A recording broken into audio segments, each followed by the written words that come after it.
Assalomu alaykum aziz yurtdoshlar. Aziz yurtdoshlar, mening murojaatim shundan iboratki, Farg'ona viloyati AJ rahbari Murodjon Yo'ldashevga. Assalomu alaykum. Murodjon Yo'ldashev, O'zbekiston tumani rahbari Artikmat Iqboljonni sizning o'zingizmi yo qo'l ostilaringizmi tayinlaganlarmi yo'qmi unisini bilmayman. Lekin abifivkalarini hech kim o'qimagan, bilmagan. Qo'qon shahar Go'rgazdan 168-modda bilan sudlangan. Qo'qon shahar suv oqada ham 168-modda bilan guvoh etib chiqib ketgan 2021-yili. Lekin bu poraxo'rlar qanday etib rahbar etib tayinlanganlarini men hech bilmay qoldim. Lekin hatta yonlariga shotchik bo'limlarini Asilbek ismlik $51,000 bilan tushgan akamiz ochib, bermalol shotchiklarni sotib, sizlarning yonlaringda Bag'dod tumanida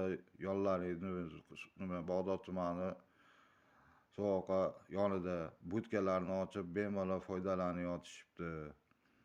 Kassalardan pullarni urib, xohlaganlaricha 1% foydani olyotishibdi.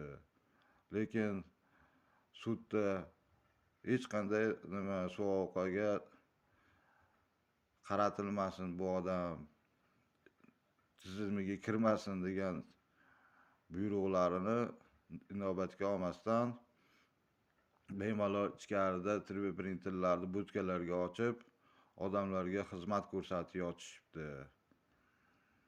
Shuni bir iltimos, amaliy va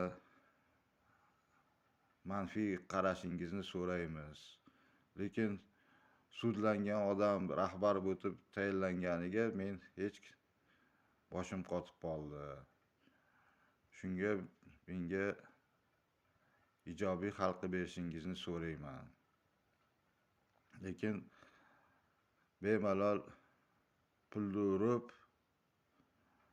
1% foydani olib, Asilbek ismlik $51,000 bilan tushgan vallomat akamiz Bag'dod tumanida ham, O'zbekiston tumanida ham filiallarni ochib, foydalanib yotishibdi. Lekin tekshiruv yo'q. Bilmadim endi nima bo'ladi. Hamma narsa endi Allohdan-ku. Lekin bu narsa noto'g'ri bu. Hech qancha bo'lmasdan shotchik bo'limi ochib olib, u tarafga ham, bu tarafga ham ochib olib, o'sha yerdagi mas'ullar qaramasdan Qodirov Sardor bilan billa $51,000 yeymiz deganda bu bo'yniga olib kirib ketgan. Lekin mana yillar davomida chiqib kelyaptiki, bu narsalar hammasi soxta ekan. 211 qo'llamasdan sud 168-moddani 4-qismi bilan sud zalidan ozod bo'lgan. 125 million kamomad qo'yib bergan. Lekin mana chiqishlari bilan 125 millionni ham to'lashdi. Taylariga Malibu olishdi, Onyx olishdi, ikkitadan do'konlar ochib olishdi. Mana menda diktafon, audio yozuv, hamma narsalari bor. O'shanga iltimos amaliy qarashlarini va amaliy yordam berishlarini so'rayman.